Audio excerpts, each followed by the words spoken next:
Ô, y hoi mưa lom rồi miền mưa tỏi dâm khu nhỉ bác. Mà tế tu hưu thảo này tiểu này có hiểu đâu có hiểu hồ chiêu.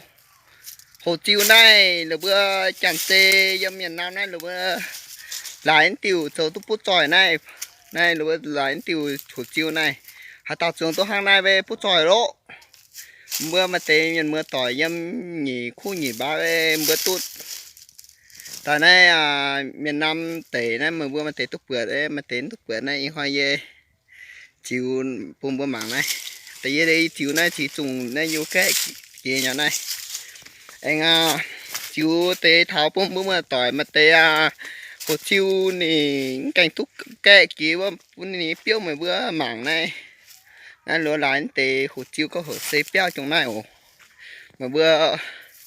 mảng liu ấy mà bữa đăng ký liệu tình như dồn như anh qua em cả mai hai nhung bên nhà như năm miền Nam tới với anh thu bữa này này là bữa ăn kê tại ăn trên này để nào như bữa miền bữa tỏi bữa cái lăn hiu lăn như hiến bảo bữa túc bữa tỏi như này có hiểu điện thoại này bữa mảng này ổn nè chúng này tiêu này cái này ô nó hột bữa miền vào có hồ chiêu vừa chiêu mà tế có vừa chiêu chán có cây hồ tiêu này mảng này tiêu chăm hình như này này bây giờ cây giờ chúng ấy có hiểu chẳng chăm tế giờ chúng tu chiếm chăn gai chẳng chỗ như tế tu xỉa chăn pia chăn này ha bà phi đằng cái ít bữa hàng này đến chung cái này giờ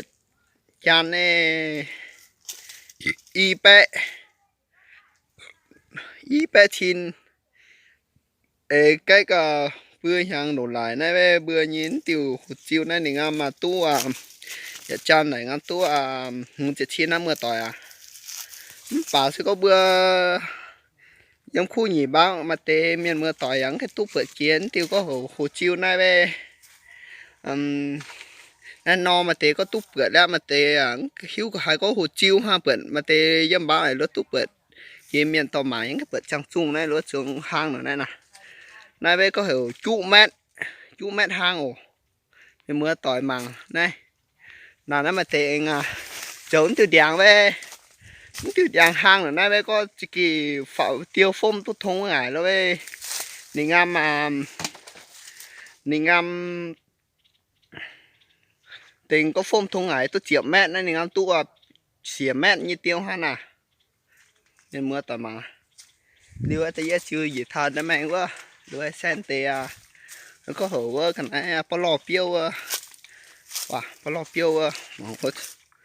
chỉ chiên ô piêu hùng hay quá vào này nó mới có mảng này thì thật trường nó tham nhiều nhất không nhiều nhé để cho bữa tiêu trường kia bao lò piêu con này nè tiêu chẳng tham hệ nhớ nè nào ui xí điều này wow cài vào bao lò piêu vào hai ông bút phượt nhé ban hoàng tên bấm nặng phượt đó này nó mới thế này nè này liều đời sen tiêu có hở trùng piêu này có hở sầu riêng đấy chúng này hở sầu riêng ồ nè này mình ăn xuống tôi đủ hàng ấy hàng nữa này nhà nè bỏ hỏi nó hàng ăn xuống ấy chỉ cái chiến trùng piêu rồi giờ chăn tu phê chỉ chín trùng piêu này rồi nó trong trong vòng thiết bị chúng hàng nó siêu tới y bé chiều chúng có sầu riêng này nhà này nì ở khi đang như tao ngắm chơi nhà nhắn cái tụ thảo nhắn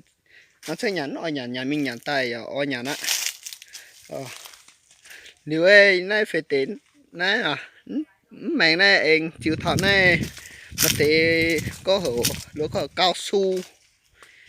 su ấy mà thế ở cành túp ở kia này dễ chịu phun mà cao su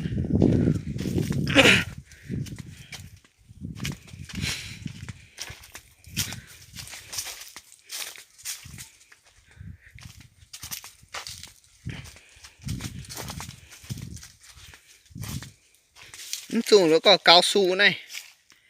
Ê, cao su này nè. Ồ là cao su này thì sầu hàng như này là bữa thế này là bên cái hộp cao su á là bữa mãi ní giá cái phi đằng ấy chân chấm chín bán thì chỉ hàng này chân thì mà